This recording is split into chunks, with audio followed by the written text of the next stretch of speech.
more money in 10 or 15 hours a week than they were making at their corporate job. And through that time, you can pay off debt, you can eliminate things and transition out of it. It's always been a vehicle for me. What I'm going to share with you guys tonight is three main things. First and foremost, it's a monthly cash flow model. I was so focused on flipping houses for so long, and I would consider flipping houses. You can tell me if you agree or not, but I consider flipping houses like income generation, and I consider cash flow, I consider that more wealth building, if that makes sense. We probably need both of them at different times, but I'm kind of into a phase in my life where I've really been focused on building wealth, money that shows up every month, whether I went to work or not. And then I can take that money and reinvest it. But I'm going to show you a cash flow model tonight that I think is 10 times better than anything else that you can do from a cash flow perspective in real estate. I would imagine most of you guys aren't even aware that this thing is happening. And if you are, maybe I can even add some additional value there. It can also be a quick cash model for those of you who are saying, hey, Jason, cash flow sounds nice, but what I need right now is some quick cash. So I'll talk to you a little bit about that too. And one of the coolest parts of this is a way to pay less taxes. How many of you guys are cool if I share with you some ways to pay some less taxes? Yeah. I don't want that. I haven't paid personal income taxes in over 5 years now because of this strategy. And I'm going to share with you why. I always kind of like saw the memes of like people posted on Facebook that says like this billionaire or this billionaire doesn't have to pay taxes and it's not fair. And I always kind of thought like, I don't think those people have a different tax code than we do. So what is it that they're doing that they don't have to pay taxes? Because if they can do it, we can do it. And so I'm gonna share that with you guys a little bit too. As I jump into this, I also want to preface this by some of the things I'm going to talk about tonight may seem, especially for those of you that are newer, may seem like maybe overwhelming or too big or anything like that. And so I just kind of wanted to talk about the biggest mistake that I have made in being a real estate investor over the last 16 years, being in real estate for 25, is that I got so narrowly focused on flipping houses that anything that I didn't understand, I discounted. And what I mean by that, or anything that I didn't understand, I just passed on. And maybe it was because of fear. Maybe it was because I didn't understand. I'm not really sure exactly why, but I got so laser focused on flipping houses that like when a multifamily apartment deal would cross my plate, I'd pass on it because I didn't know how to analyze it. I heard some of you guys talking earlier about debt service coverage ratio and cap rate and all those kind of things. Man, I didn't know what those things meant. I knew how to flip a house. And so anything that was outside of that box, I dismissed it. I paid no attention to it. And it wasn't something that hit my radar. So I just want to share that with everybody that tonight I'm going to share some stuff with you that is probably outside of your box. And I'm going to ask you to just open your mind and say, maybe that's a possibility. How many of you guys own rentals? Just so I can kind of get an idea. Okay. So I'm not going to make you guys mad at me. I'm going to hopefully teach you how to leverage those rentals better. From an educator standpoint, I never taught buy and hold rentals. I taught people how to flip houses and make 30, 40, 50 grand at a time and take that money and eliminate, a car loan or eliminate this and get themselves in a financially free position. I never taught single family rentals because most of the people that come to me are seeking financial freedom, and it just didn't make sense to me. I've personally analyzed some of the people in my coaching group have one guy has 1,126 single family rental homes.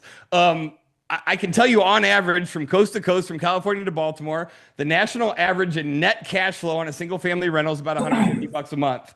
And if you're higher than that, you're either really good or you're not factoring in CapEx, you're not factoring in repairs, you're not factoring in maintenance, you're not factoring when the furnace goes out. And so as an example, when a $4,000 furnace goes out, if your cash flow is $150 a month, it takes you 27 months just to recoup what you paid for the furnace before you get back to making cash flow again. So I'm not making that wrong. I'm not. I mean, if it's better than nothing, but what if there was a better way? What if there was a way to 10x that cash flow? That would seem a whole lot cooler to me. And this is kind of gives you an example. When I'm trying to help somebody transition out of corporate America or enter financial freedom, this is the numbers that I'm faced with. I've got to teach somebody how to have 34 single family homes as rentals to have $5,000 a month in passive income. Most of you guys in here could maybe barely live off 5 grand a month or absolutely couldn't. And so now we have to look at 67 houses at $150 a month to get to 10 grand. And so, or 15,000 if that's your household income, 100 single family rentals. And so that just never, I'm not making it wrong or right. I'm just saying that never entered into my world in teaching this. And about 6 years ago now, something changed really big for me. And what that is I had a student of mine named Matt Poplick. You can look him up on Facebook. He shared with our mastermind group that his family's goal for the year, he had 2 young kids and his wife, and their goal for the year, that was actually the kids' idea, but they got behind it, is they wanted to make enough money flipping houses that they could buy a house with cash, fix it up a little bit, and donate it to someone in need, a single mom, somebody that was down on their luck, somebody that was having a hard time. They're in Kansas City, Missouri. So in downtown KC, you can buy a house for 30 or 40 grand and put 20 in it and have something decent for 60 or 70,000 bucks. It's at least livable. And that's what he did. They bought the house, they fixed it up, and he started calling around to nonprofits in the Kansas City area trying to give this house away. And he's like, I'm not looking for a tax credit. I'm not trying to be on the news. I'm not trying to do any of that. All I'm trying to do, this was our family's goal for the year, is give this house away. And the nonprofit he ended up with in Kansas City, Restart, the lady was obviously elated that he was just going to give them a house free and clear. And then she says back to him, "You don't have 93 more of those by chance, do you?" And Matt's like, "No, what do you mean?" And she said, "We have a grant from the federal government to house 94 homeless HIV positive, and we have nowhere to put them." And Matt said, well, how can we help? And she said, "Find us some real estate. This money's already in our bank account. We've got nowhere to put them." And so Matt calls me and he says, "What do we do?" And I'm like, "I don't really know. This is not inside my wheelhouse, but start looking and see what you can find." He found a 22 unit apartment building that had been on the market for a year and a half. Anybody want to guess why it had been on the market for a year and a half and not sold? From down to high price. Yeah, cash. It was cash flow negative. The thing was, well, I mean, obviously it was cash flow negative because it was vacant, but it was cash flow negative even if you had put renters in there. It was in a D neighborhood. It needed $300,000 or $400,000 worth of repairs, and the average rent in the area was probably going to be $500 or $600 for a studio. It was in a depressed area, not a good place, so no one would buy it because they would be cash flow negative at it. The part I didn't tell you guys is that a grant allotted for $1,125 per unit, not $500, not what the rent was in the area, but $1,125 per unit. When we plugged that in, it was a whole different game. So let me share this with you because again, you can look this property up. You can do your own due diligence and see that I'm sharing something with you that we did. Matt calls me back and he's like, "Jason, the numbers on this would be crazy if we can put $1,125 a person in there." We bought that building for $250,000. I brought the money to the table. We put about $400,000 in cash into it, and that nonprofit signed a 5-year master lease for $1,125 ish per door. Now, I want you to understand the gravity of this because any of you guys that have dealt with Section 8 is like, I don't want to deal with that population. I don't want to. Homeless HIV positive sounds like trouble. I'm not judging or discriminating. I'm just saying that any of you guys that have done Section 8 or government assisted rents, sometimes the tenants are a little tougher. Sometimes they're not. But here's what you need to understand. My lease wasn't with the 22 tenants. I had one tenant, and that one tenant was Restart, the nonprofit. That one tenant signed a master lease on all 22 units. So on the first of every month, I got my full rent check for all 22 units, whether they were rented, whether they were vacant, whether they were empty, whether they were transitioning a tenant in or out. Every single month we got that money. They also wrote in the agreement with their grant funds that every single time one of their tenants moves out, they restore the unit back to its original condition. So I just want you to let that sink in for a minute because that never existed anywhere in my world, anywhere in my students or my networking group world. Like that's not what we normally deal with as a as a property owner. We're normally the ones paying for things to be fixed. We sold that building 2.5 years later, and this was my first time we netted a little bit over $1 million net profit, not gross profit, not this $1 million wired into my checking account on top of the cash flow we got for 2.5 years. When that happened, yeah, wow, right? I mean, like that's what I said too. I take it. Right. Since that happened, I have not done a single family fix and flip ever again. We have focused entirely on this niche that I don't think other people really understand and know about. And I want to share one other thing with you that is not in my slide deck because it just happened in the last week. And that is I was on a webinar conference call with the director of COC, the COC director for the state of Florida, Continuum of Care. They basically represent HUD and HUD funds. And he said for the first time ever, for any of you guys that work on any HUD programs you're familiar with affordable, with affordable rent in a certain area that they have a number that they kind of go off of. For the first time ever, HUD is going to start backing shared housing situations because fair market rent, FMR, like the government's so stuck on this fair market rent number. For any guys that have been in this space, you know that like, well, fair market rent is this, so that's all we can pay. And you're like, that doesn't cover half of the rent in my market. That's not going to cover anything. For the first time ever, HUD is going to start funding shared housing situations. So this whole presentation that I'm about to share with you is going to be even magnified exponentially as soon as that starts coming down the pipe. But it's happening. I also want to mention I'm going to give you guys everything that I can possibly give you in the next however many minutes that we have. There's no way I can possibly teach you this. I'm going to give you everything I can give you. I'll stay on and answer questions at the end. But I am doing a 2-day virtual training at the end of July for a price for anyone that wants to participate in that. So I want to let you know at the end, I'll have that conversation with you guys. If you want to come, great. If you don't, that's okay too. I'm still going to give you everything that I can give you for tonight. Okay. I also want to kind of talk about the importance of why this matters. I don't know if you guys are feeling it, but I'm certainly feeling that there's a lot of uncertainty in the market right now. I got a report this morning that 60% of counties across the United States are in a decline, a list price decline, which is the first time we've been that high in 13 years. I'm not saying the market's going to crash. I'm not a speculator. I'm just going off the data and telling you what the data says. I don't know what it's going to do. The stock market's up, the stock market's down. There's a lot of uncertainty and a lot of things right now. Multifamily is in a really weird space. I own several apartment buildings. I'm friends with the people that own a lot more apartment buildings than me. There was record commercial property lending in 2017, 2018, 2019, 2020, 2021, and almost all the majority of them did 5-year ARMs or 5-year term. And that's why if you follow this at all, you're seeing what is very similar to what happened in 2010 that's coming down the pipe. And that is all those multifamily buildings that were purchased at a 2.5 or 3% interest rate are now in an adjustment period where maybe it adjusts up to 5, maybe it adjusts up to 6, maybe it adjusts up to 7. But the apartment building that cash flowed or barely cash flowed when they bought it, but they were counting on appreciation, now is in a significantly negative cash flow situation. Guess what else has almost doubled in the last couple of years? Well, taxes have gone up. What's the other thing that if you own real estate? What is it? Insurance. You damn right. Interest rates.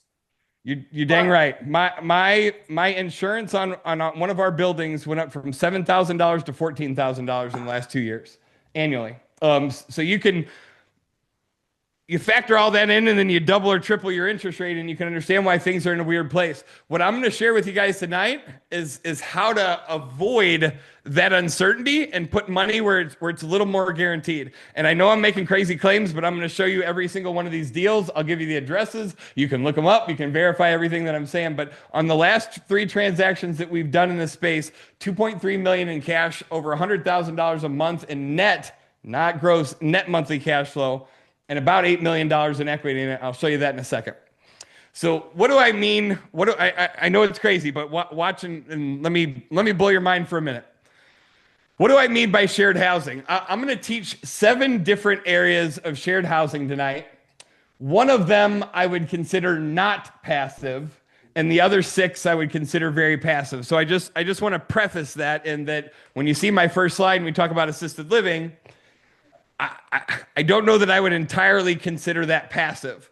But the deals I'm going to share with you guys tonight are deals that I'm personally involved in or that I've closed on. But I want you to understand. I want you to understand where opportunity is and where opportunity is going and how we can place ourselves in front of that opportunity. There's currently 835,000 Americans living in assisted living facilities. That number is going to double by 2030.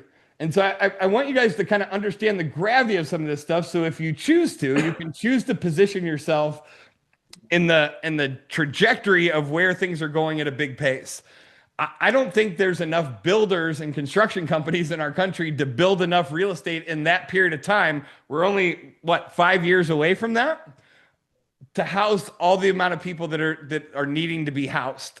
By 2040, the 85 plus community is expected to triple from 5.7 million to 4.1 million. So let me ask you guys a question. When supply is high and demand is low, what happens to prices? When supply is high and demand is low, what happens to prices? Okay, it goes down. They typically go down. You're exactly right. What happens to prices when demand is high and supply is low? It goes up. Prices go up, right? We saw that happen just a handful of years ago, right? When people were paying $100,000 over list price and 40 offers on the house and waiving inspection contingencies and all that craziness. Why did that happen? Because there were way more buyers than there were sellers, and some other things contributed to that. But you get my point. This is the direction that it's going. I'm going to share with you guys in a second, but one of the deals I closed on, I guess it's been about 4 years now since I started on this path.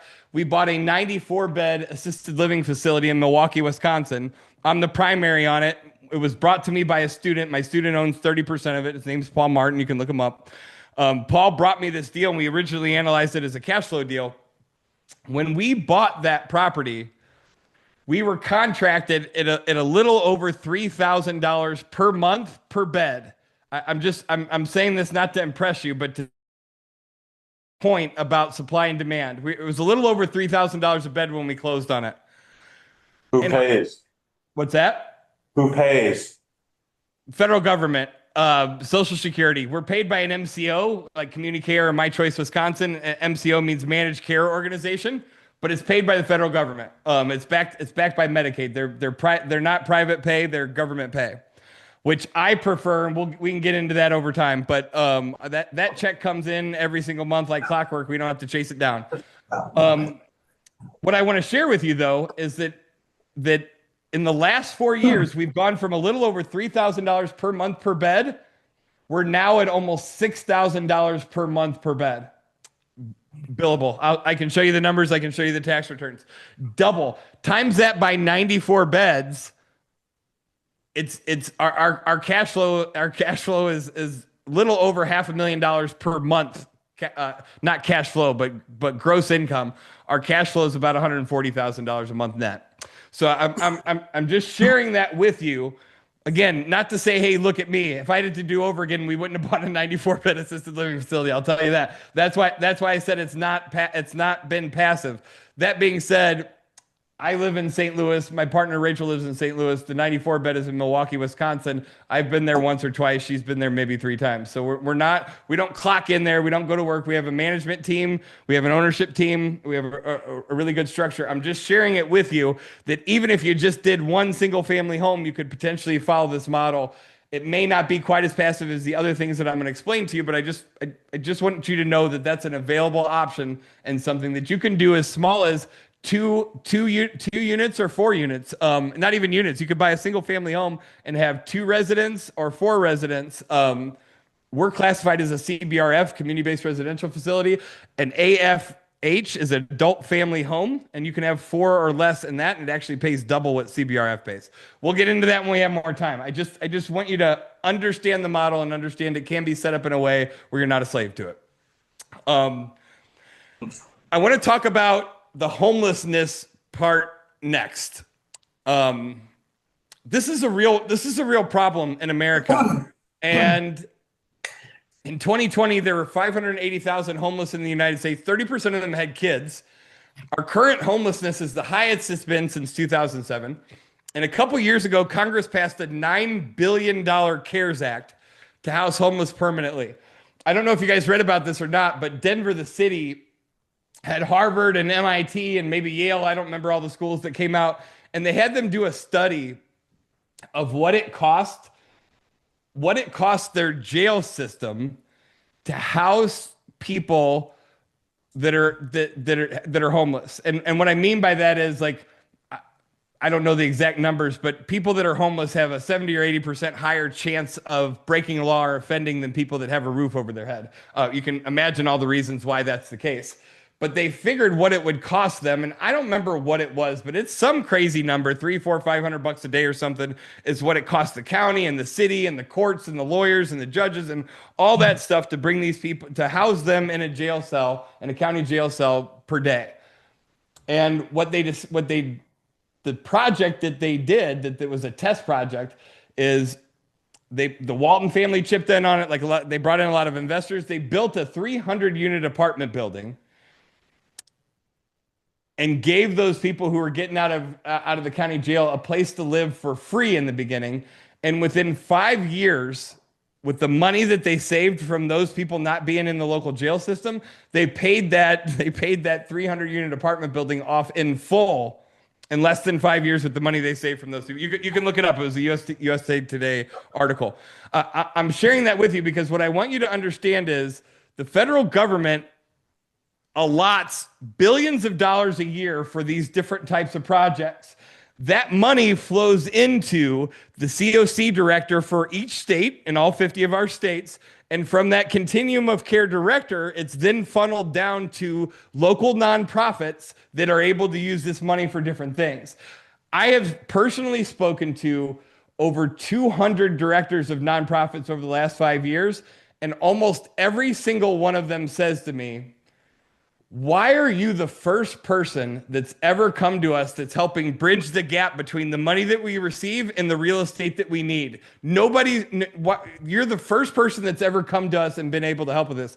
When I'm telling you guys there's not competition in this space right now, I say that to encourage you because there's no one helping them bridge the gap. That group that had money, Restart in Kansas City, they had money to house 94 homeless HIV positive at $11.25 a month. In the Midwest, it's significantly higher probably where you guys are at, but on a 5-year grant, they had that money sitting in their checking account, and all those people were still on the street because they were onesie-twosie trying to find one unit here, and there were 3 more people walking in the door as fast as they found one housing unit. So this is, I hope you're understanding the gravity of this. I also want to talk about number 3, Department of Corrections. If you're taking notes, write this stuff down. I have a girl in our group, in our shared housing group, named Jody Negretti. You can look her up on Facebook too. She's been in the group for the last 12 months. She just closed on her 4th housing Department of Correction, folks. Fourth single family home in the last 12 months. Each year, 700,000 people return home from prison. 9 million are released from county jails. More than 10% of those released are homeless just before or just after prison. So let me share with you what this means. She lives in an outskirt of Seattle, Washington, so similar price point than you guys, probably even a little bit higher. And she's cash flowing between $2,000 to $3,000 per month on each one of these single family homes. So while some of you are thinking in your head, I don't know if I want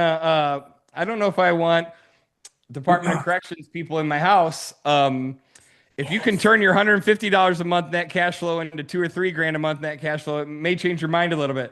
The other cool part about what she does is she has a house manager in every one of these houses. She's not managing it herself. The nonprofit and the house manager deal with most of it. And again, she's just closing on her 4th one. This is a super cool program. There's government money that backs it and supports it. There's different nonprofits that have access. When I have more time with you, I'll get into the logistics of it. My goal tonight is to expand your thought process a little bit to maybe there are some different options out there that I'm not aware of that could change this in a significantly positive way. Recovering addicts. We have 3 or 4 different investments now that are either closed or in the process of closing with different recovery homes. We're working with a really cool group in Ohio right now called Serenity House, and we have a not accepted contract yet, but a contracted negotiation on a 18 bed, but it's a house. They're doing 3 or 4 beds in a bedroom. And there's kind of it used to be a 2-unit house. Now they combined it into one. And so they have all these beds in there. Anyway, when I started the presentation by saying, big profit, big impact. And I started by saying that,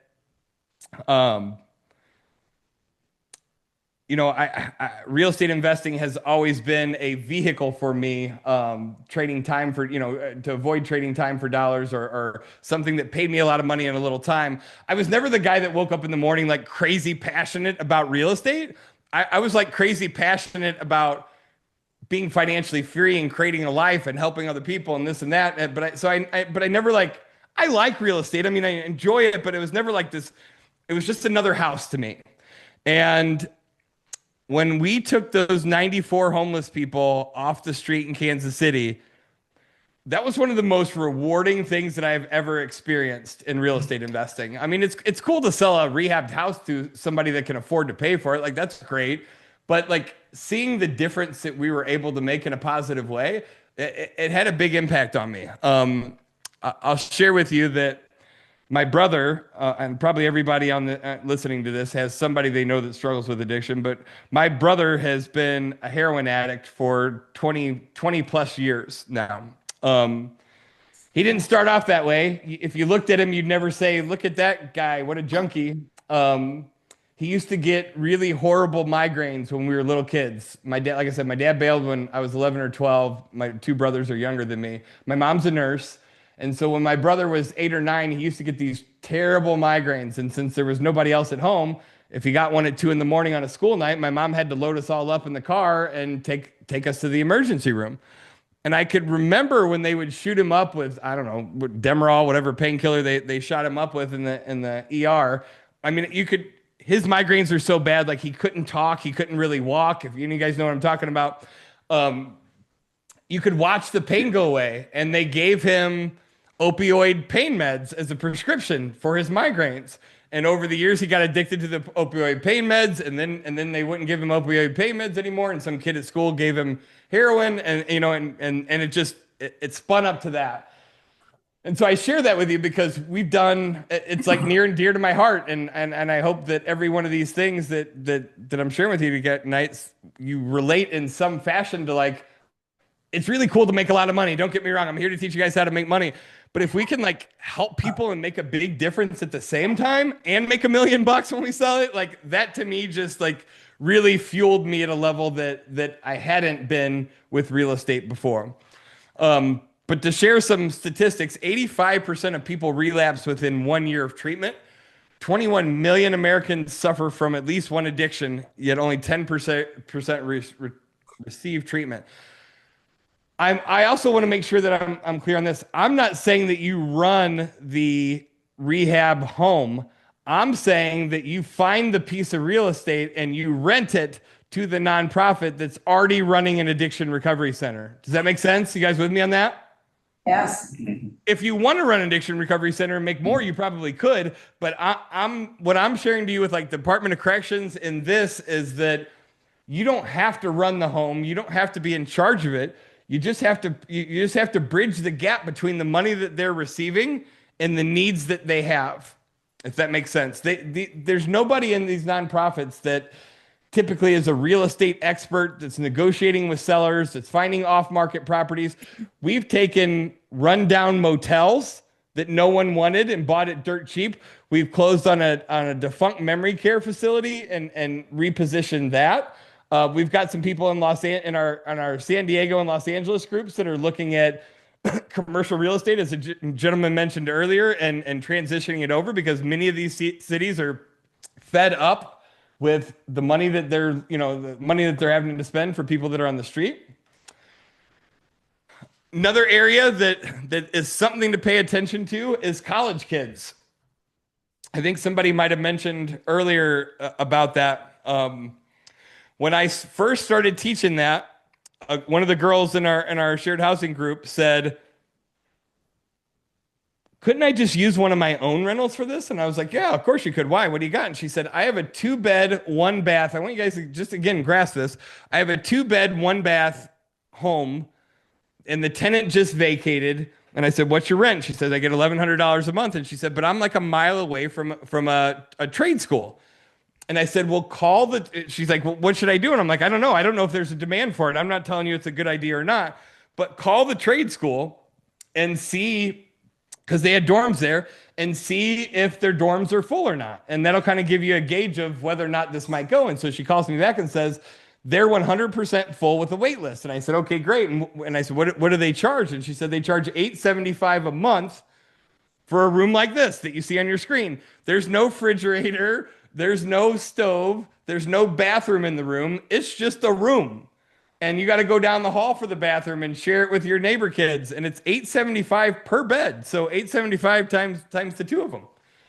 And I said, "Well, why don't you throw it up?" And she had a 2-bed, so that's 4 beds, right? 2-bedroom, 4 beds. You guys get what I'm saying? Two beds in each bedroom. She followed what I taught her and did the posting the way that I showed her to do it. And within probably 45 days, she had 3 of them filled right away, like within the first couple of weeks. And then it was kind of a weird gap. But within 60 days, she had all 4 of those beds full. $875 per month. So $875 times 4 is like what, $3,500 a month gross.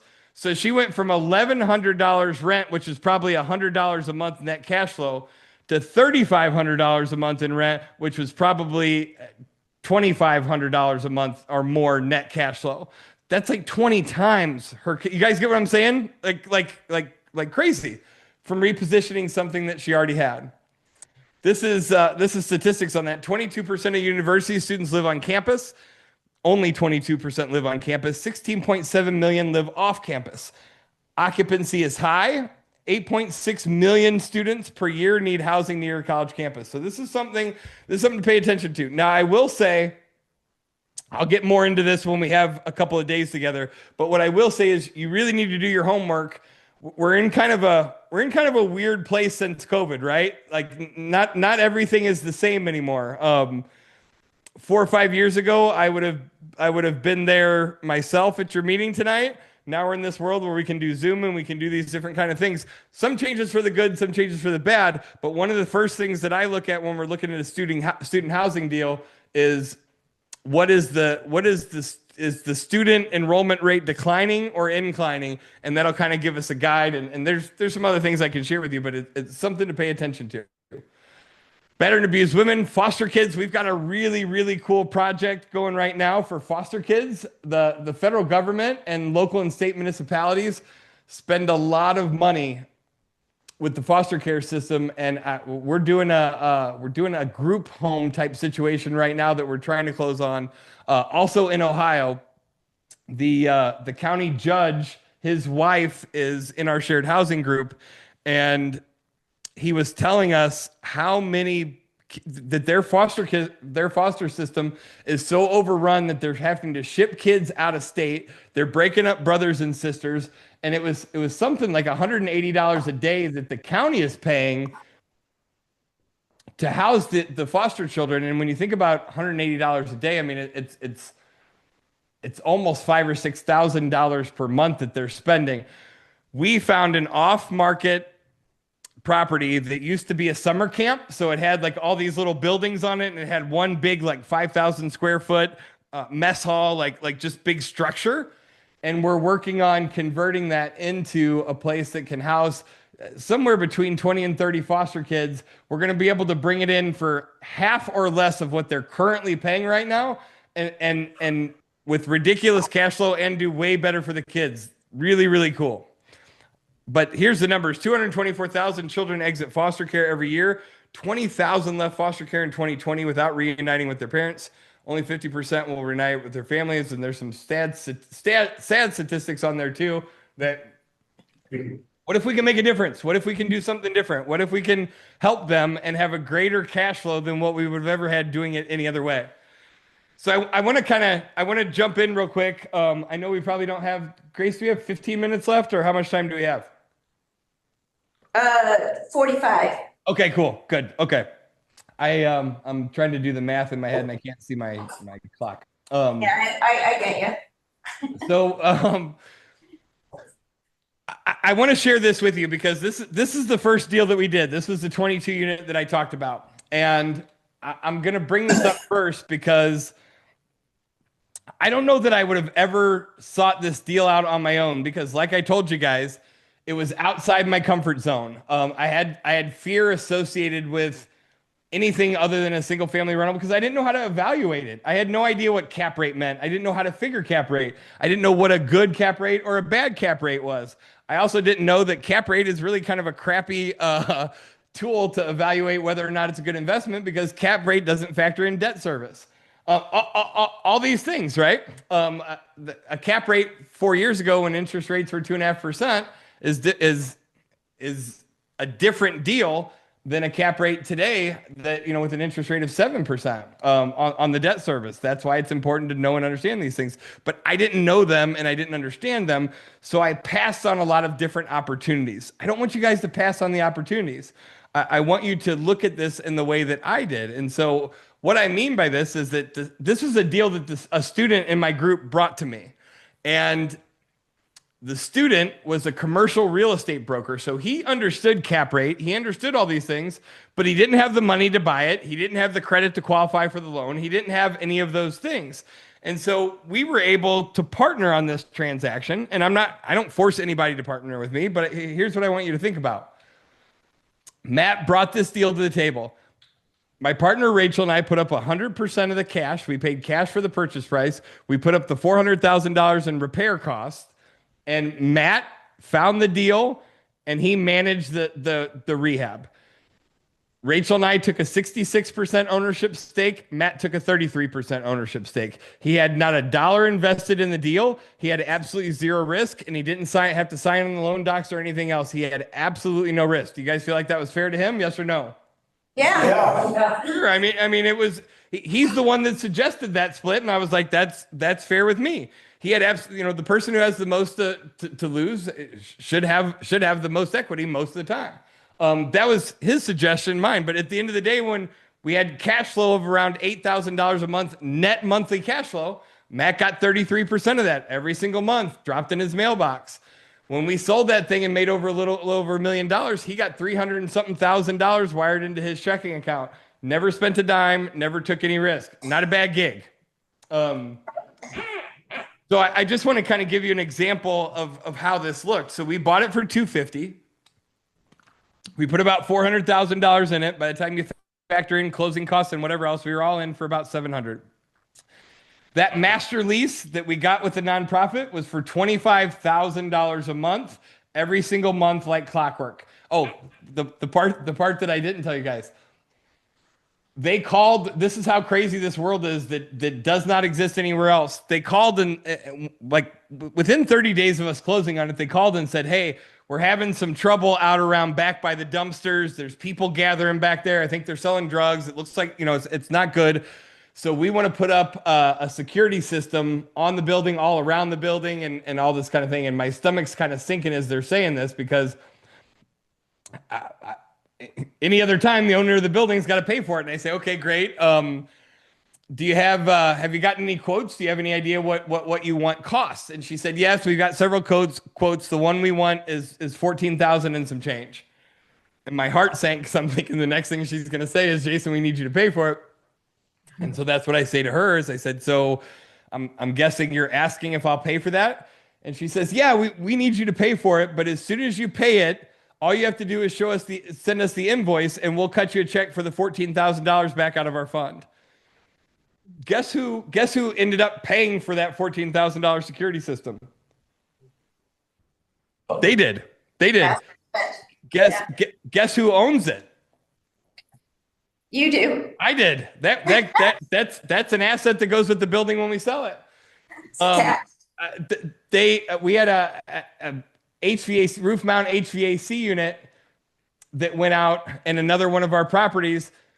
It was $8,000 or $9,000 to replace. We didn't pay a dime. The nonprofit replaced it. And I'm not saying that happens all the time, but I am saying it happens a lot of the time. That these federal grants a lot for repairs, maintenance, all kinds of things that we're accustomed to footing the bill on. A lot of it can disappear in this space. So I'm sharing this with you just so you understand. When I talked about eliminating taxes, there's this thing called cost segregation that I didn't really, as many houses as I had flipped, I think most CPAs will tell you it doesn't necessarily make sense to do cost seg on residential homes. But it does start to make sense on some of these bigger projects to do what's called cost segregation. I'm not a CPA, so I'm not going to give you the ins and outs on what that means, but I'm going to give you my layman version of what it means to me. And that is, the IRS has, somebody in here probably knows this better than me. I don't get paid to be a CPA. I pay the CPA. I understand this from a perspective of the IRS has a standard deduction for depreciation, and I believe it's 27 and a half years. Somebody can correct me if they know it better than me. I believe it's 27 and a half years. What cost segregation allows us to do is roll forward advanced depreciation, meaning that when you have a cost segregation study done, somebody comes and they evaluate every single thing in the property. They're looking at the doorknobs, they're looking at the doors, they're looking at the flooring, they're looking at the roof, they're looking at the gutters, they're looking at everything that's potentially depreciable, and they're saying, hey, the standard IRS deduction is 27 and a half years on flooring, but flooring never lasts that long. We're gonna advance depreciate it and say flooring needs to be replaced in 7 years. And so they're able to pull all these things forward and advance depreciate them as opposed to depreciating them over 27 and a half years. I share this with you because, like I said, I every year for probably the last 25 years of my life, and again, I'm not saying, hey, look at me. I've had a 6-figure tax bill at the end of the year. I have not had to pay personal income tax since I started doing these types of transactions. So talk to your CPA, get a better understanding of what cost segregation means. But I'm sharing that with you because this is a strategy that people use to build wealth. This is a strategy that the wealthy use. This is when you see those memes that says this person doesn't have to pay taxes and everybody's crying that it's not fair. They're following the tax code. Why don't we leverage the tax code for our own benefit as well? And I say this, I put this next slide in here because this one deal was $8,000 a month in net cash flow. One deal, and it wasn't any harder to do. And even if you're a minority partner, say you don't have the money, say you don't have any of that, but you just follow the system that I teach you, and you find this deal. You don't partner with me. Maybe you partner on it with Grace. Maybe you partner on it with Mike or one of the other guys that are sitting at the table with you. Maybe you just end up owning 33% of that. It's still a little over $2,000 a month, close to $3,000 a month that you have just off of one deal. Do you remember how much the average cash flow is on a single family rental? It's 150, 200 bucks a month. How many of those do you have to do to even get to $2,000? So I'm sharing this with you again. I'm hoping that I'm getting you guys excited about maybe there's a different way. Not that your way's wrong or anyone's way's wrong, but maybe this is a weapon that you can add to your arsenal that exponentially gets you to your freedom number faster. I'm going to talk a little bit about our 94-bed assisted living facility. This was brought to us again by a student. His name's Paulie Martin. He's in Wisconsin. He's one of the first guys that ever hired me to coach him. I guess back in 2010, probably 2011, something like that. And Paul called me one day and he goes, "What do you think about buying an assisted living facility?" And I said, "It doesn't sound like fun to me." And he said, "Well, what if it cash flows better than these multifamily properties do?" And I said, "Okay, I'll listen." I've got a husband and wife couple that I've coached for 6 or 7 years named Matt and Tina Hodkevich. You can look them up on Facebook. They own around 500 plus doors in single family. I'm sorry, not single family, multi-family apartment building doors. They bought a couple years ago. You can look this building up. It's a 250, 300 unit apartment building next to a college, student housing building. They paid $44 million. Slippery Rock apartment building, Slippery Rock, Pennsylvania. You can Google it and find it. They bought that building for $44 million. They're a minority partner on it. They found it. They brought it to the table. They own like 20% of it or something, plus or minus. My cash flow on this 94 bed assisted living facility that I bought for 4 million is more than what their cash flow is on that $44 million apartment building. So this is why it caught my attention. No, it is not completely passive. Are we okay with working 10, 15 hours a week if it's 100 grand a month net? I am. And I can tell you that I probably spend 5 hours a week max on the assisted living facility. And 2 of those hours is every Monday morning from 9 a.m. to 11 a.m. Central. I'm on an owner's call from 9 to 10, and I'm on a leadership call from 10 to 11, where I'm going over my team, what's working, what's not working, what do we need to fix, what do we need to improve on. I'm not suggesting you go out and buy a 94 bed. If you want to, it's something to pay attention to. But what if you could cash flow 10 grand a month on just one house and you had none of those headaches?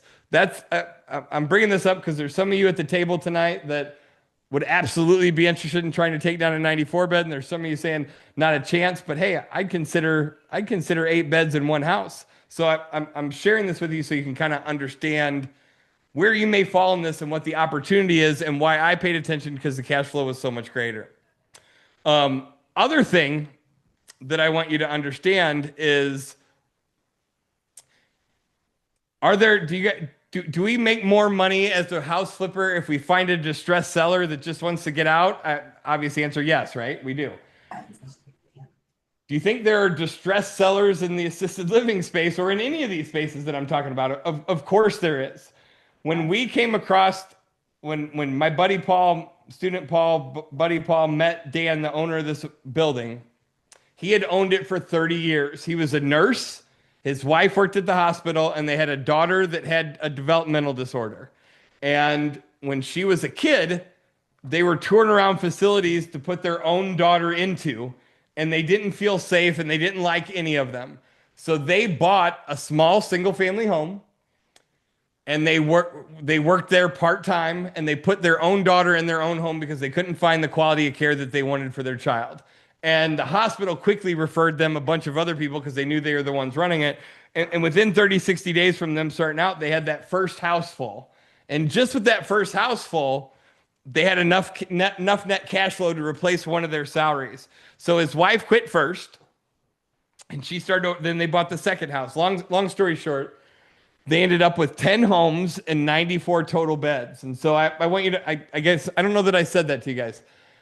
My 94 bed is comprised of 10 residential homes, 94 total beds, and it's classified as CBRF, community-based residential facility. That means a residential facility that's community-based. They live in a residential home. It's not a big building with those kind of things. If you want to look it up, it's bestcarehomeswi.com. That's our website. You can kind of see where all of our houses are and kind of check it out. Our website is nothing super special. We don't do private pay for the most part. We're all government referrals, so we really don't even need to have a website, but you can kind of get an idea where some of the houses are. When we bought that place, it was already cash flowing $80,000 a month. We're about $140,000 a month net cash flow now since all the raises that we've gotten from the government. Remember what I said about supply and demand? There are more people that need a bed than there are beds. And so that has driven the price up. And that's going to, in my opinion, that's going to continue to be the case because the problem is only getting worse. And so if you're going to do this right, there's big opportunity there. The other thing that we figured out that we're in the process of doing right now is, let me ask you guys this. What do you think is one thing that So we have a 2-car garage at 8 out of 10 of these homes, right? 2-car garage. Guess what? None of our residents have. Cars. You got it. None of them got a car. So eight out of 10 of these houses have 2-car garages that are sitting there empty.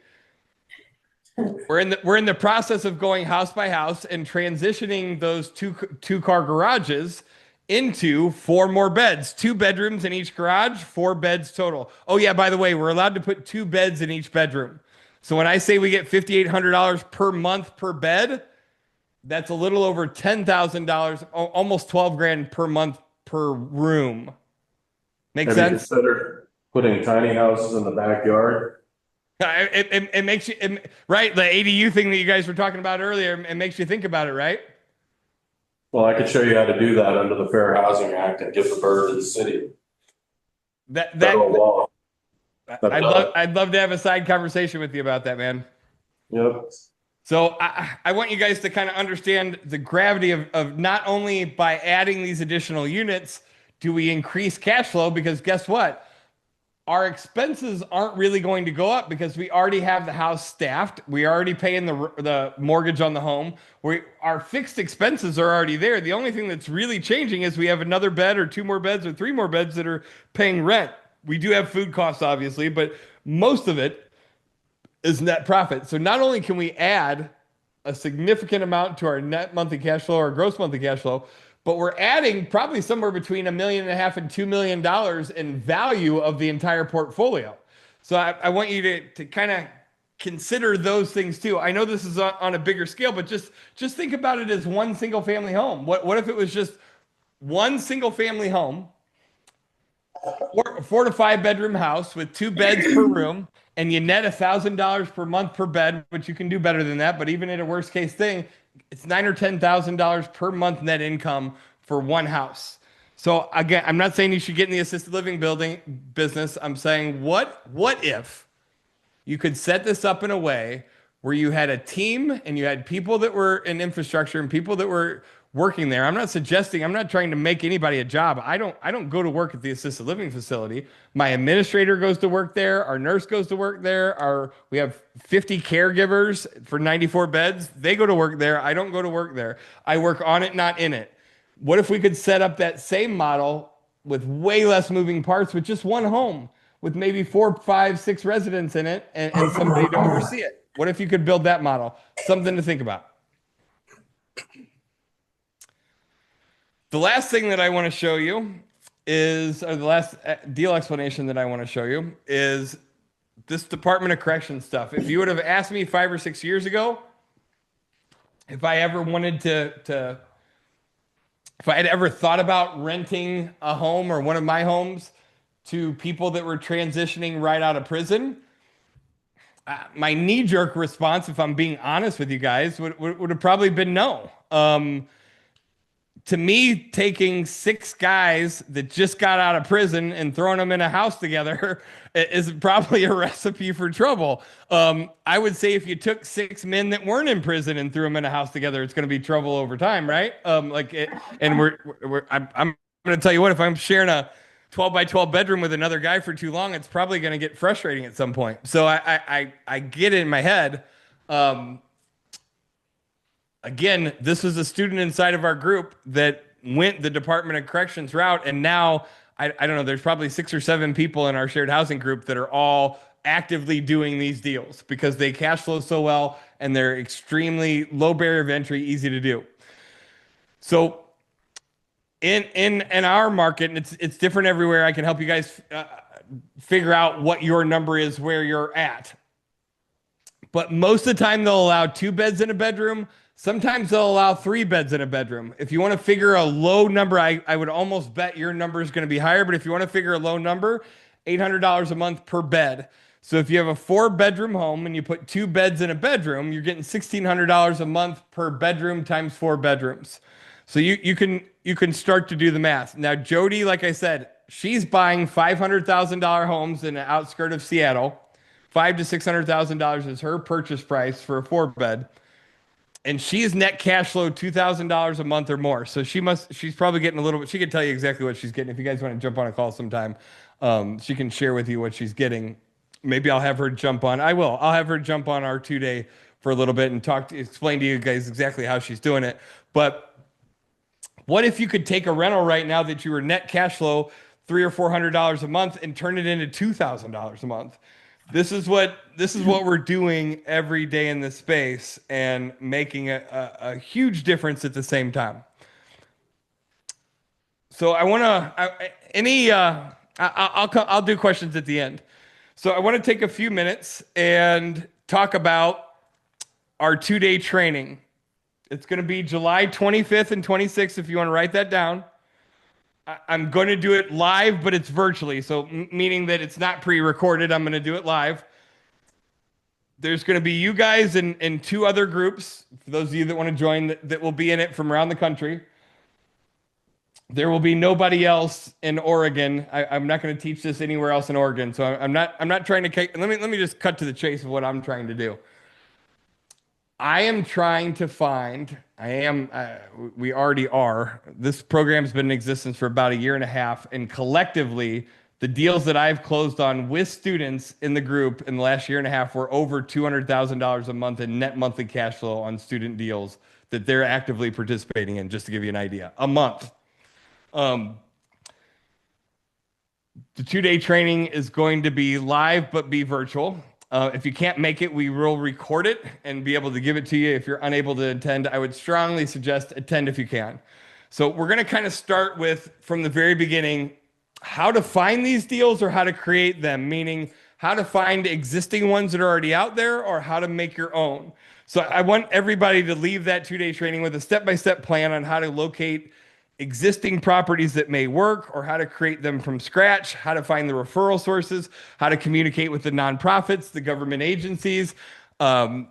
We have good relationships with continuum of care directors in most states now. We've been doing this long enough that we've got good referrals. We've got, we're working in several states with Volunteers of America, which is probably the largest housing nonprofit in the entire United States. They're actually writing our name into grants now. This is just to give you a perspective on what we're doing here. And it's really, really cool. Like we're kind of, I don't want to say we're responsible for it, but we're kind of rewriting this whole affordable housing thing that's been broken in our country for a long, long time. And for the first time ever, these people are finally like, and by these people, I mean like our government probably, and the people in DC and HUD are finally saying like, they've been so stuck on this affordable housing number, fair market rent, FMR, fair market rent, fair market rent. And it's like, fair market rent doesn't work anymore, guys. Affordable housing is not a real thing. I'm not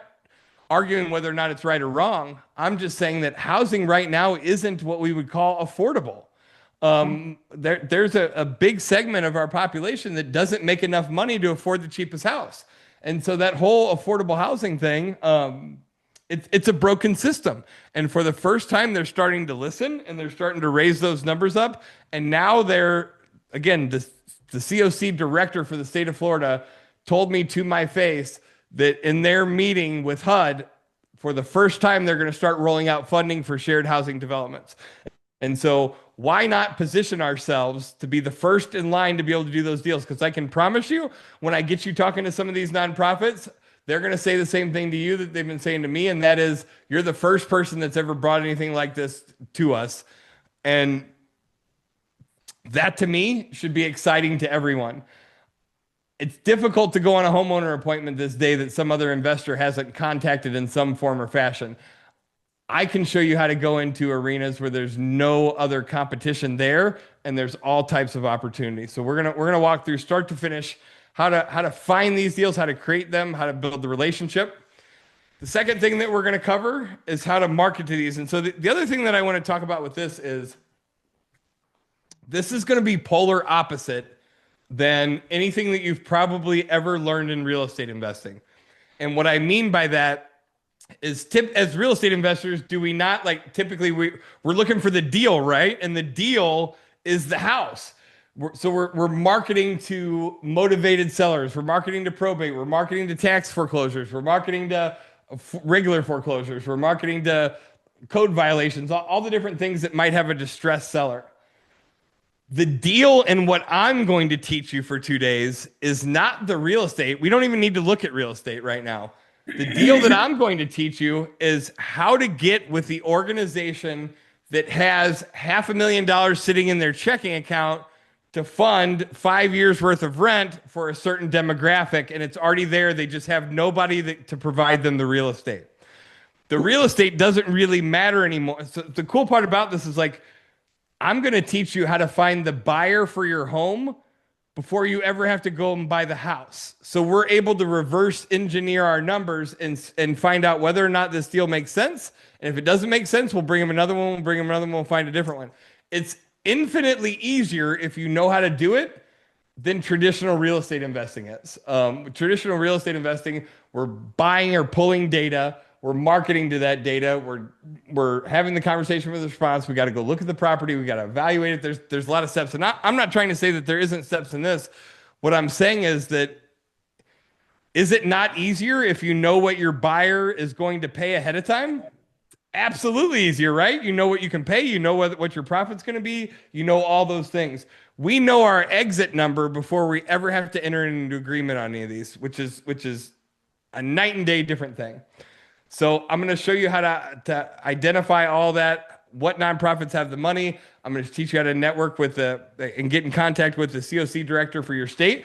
There's a COC director, and then there's probably, I don't know, 5 to 15 continuum of care like supervisors that are under that director that are in different areas in your state.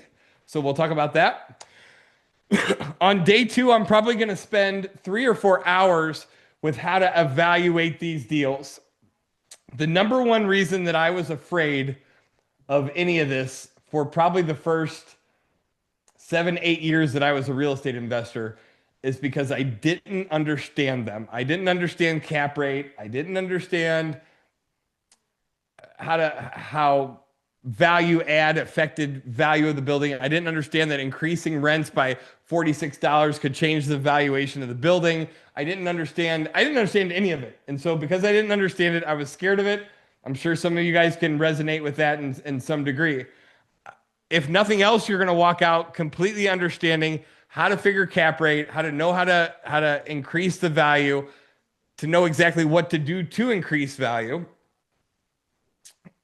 how to be able to negotiate with the seller, how to understand income and expenses and how those things factor, how to just even how to increase expenses, increase income, decrease expenses, and how that affects your net operating income, all those different things. I'm going to spend probably 3 to 4 hours.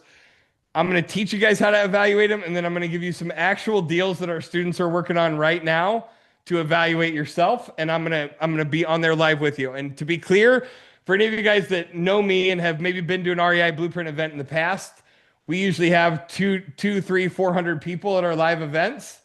Since I started teaching this shared housing, we cap it at 30 people on the training. And the reason why I'm doing that is because my goal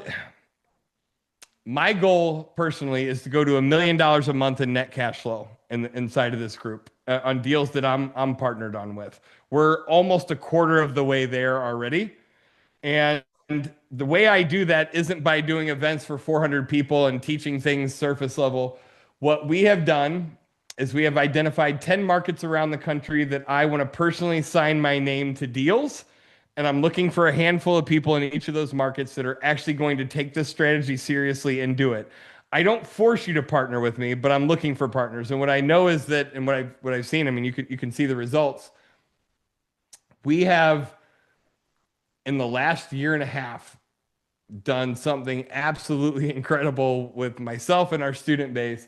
And what I know is if I teach you guys how to really, really do this strategy, that several of you are going to call and say, hey, Jason, do you want to be a partner on this deal? I'm never going to force you to do that. But I know that there's somebody out there that's going to find a really cool deal that, I don't know, maybe doesn't have the credit to close on it themselves. Maybe they can't financially guarantee a $1.5 million loan. Maybe I can step in there. Maybe they need 200 or 300 grand as a down payment. I can step in as a partner there. My intent is to teach a small army of people a handful in each state, but collectively across the country in the 10 markets that we want to invest in, how to do these deals and be able to partner on multiple deals. That's what's in it for me so that you understand. I want to spend probably an hour or two on licensing, rules, regs, the whole bit. So one thing that we haven't talked about on the call tonight that's important to know is which of these require licenses, which of them don't. A simple rule is anytime you're dealing with a population of people that are unable to care for themselves, which typically means what, guys? Children and people that are developmentally disabled or elderly. That's kind of your main three groups. If you're dealing with that, you typically require some sort of licensing. But that doesn't mean that you necessarily need the license. The organization that as long as the organization that you're renting the property to is licensed, then it doesn't matter. It's not your problem. 6 out of the 7 areas that I shared with you guys tonight don't require licensing for you as a real estate investor. The assisted living one does. The other ones do not. That being said, there are still local rules, regulations, subdivision rules, where they will allow shared housing homes, where they won't. There's different municipalities that allow different things in different areas. Some of them have restrictions against rehab centers. Some, they're things that you need to know. So I want to spend an hour or two on rules, regs, licensing, all that, so you don't go and close on a property thinking that you're going to be able to do this strategy and you didn't check the HOA, but the HOA has a rule that there's no group homes. Most municipalities have a limit on how many non-related parties can live under the same roof. You need to know what those rules are, and you also need to know what the exemptions are. You can break the rules of the Fair Housing Act. What's that? I'll show you the court cases. You can break all of those rules with the Fair Housing Act. Federal Fair Housing Act. Federal law is superior to state and state and local every time. There you go. Good to know. And what capacity are you talking about when I'm saying that? Everything you're talking about, you can give the city the bird, and you'll win. So if a municipality says that you can't have more than 6 unrelated people living in a single, you do it anyway. Really? And see you in court, and you'll win. That's good to know. I can tell you 2 different organizations that didn't win and had to shut down the thing that they were doing. Serenity House. Name the cases. Name the cases. I'll give you better cases. Yeah. That's cool, man. Was it a state case or a federal case? Wasn't my gig. I don't know. I just know that when we met with them, part of their nervousness was because one of their houses got shut down in a certain municipality because the zoning didn't allow for the shared type. Yeah, that's local law. They would have whipped the local zoning board with federal law. Man, that's good to know. So if there's a way around that, that's awesome, man. I appreciate that. Very cool. Look at the Oxford House case. That was sober living. They got shut down everywhere, and then they took them to court. Supreme Court ruled on it. That's awesome, man. That's I'm really excited that you shared that because my group's gonna love to hear that. Thank you for that. We're gonna talk about how to track and analyze the metrics. So this is another important thing too.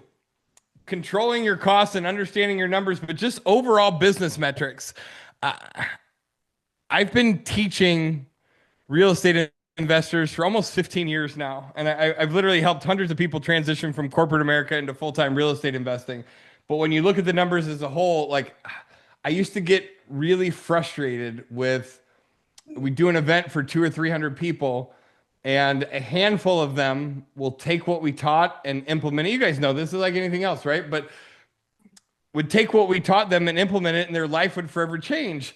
But there was also a big population of people that heard the same information, but when they got home, they set it on the shelf for whatever reason. Maybe life was busy. Maybe there's a new kid. Maybe job change. Maybe any of those, I'm not disrespecting anybody, but excuses that we have for why we don't have what we want.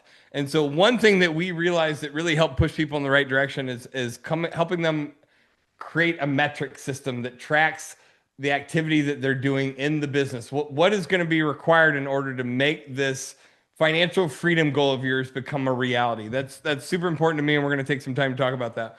We're also going to talk about how to fund and close on these deals. So, what are the best different types of loans out there that you can use? I'm glad to hear you guys talking about the DSCR stuff. Sounds like you guys have some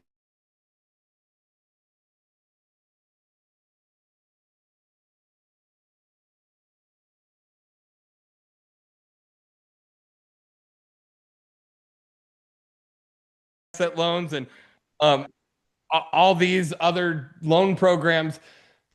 These DSCR loans are getting funded like crazy right now, and many of them, I'll let one of the experts in the room talk to you